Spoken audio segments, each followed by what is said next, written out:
Hey everybody, this is Dr. Sunday Kreider with Three Sisters Surrogacy.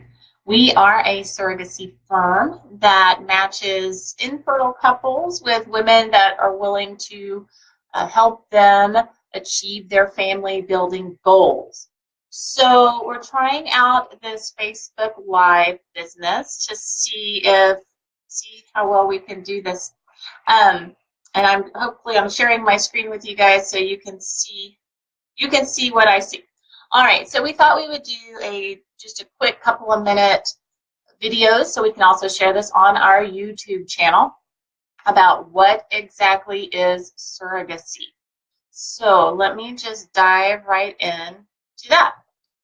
Surrogacy is a practice by which a woman, she's also sometimes called a surrogate mother, a gestational carrier, becomes pregnant and gives birth to a baby in order to give the baby to someone who cannot have children. So the surrogate does not have any parentage over this child. And there's a couple of different types of surrogacy, hi Savannah, that we need to touch on. So when people think of surrogacy, I think what they often have in mind is what's called traditional surrogacy. Traditional surrogacy is a method by which the intended mother or the future mother doesn't have eggs available. So they would be using the eggs of the surrogate. And the surrogate is then inseminated, or the sperm is injected. It's the sperm of the future or intended father. And so the surrogate becomes pregnant with a child that is one half genetically the future father's and one half genetically the surrogates. Now, the surrogacy laws vary from state to state, and that's something that we can touch on in a future video. And we are based in Texas. A lot of our surrogates are in Texas. And although traditional surrogacy is allowed, we don't do it as part of our agency. We feel like it's legally more difficult, it's psychologically more difficult to do surrogacy in this manner, but it is an option for some. Another type of surrogacy is gestational surrogacy. And this is the type of surrogacy that is done routinely. So a gestational surrogate is going to be a woman that carries a pregnancy for another couple, but this time it's using the eggs of the future mom. So we call that the intended mother. Or sometimes they use donor eggs from an egg donor.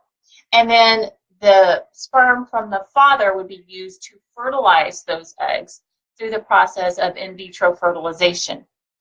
Typically in this process, multiple embryos are made. There may be 2, 3, 4 embryos, but the doctor is only going to choose 1 or 2 embryos to put back into the surrogate. We certainly prefer 1.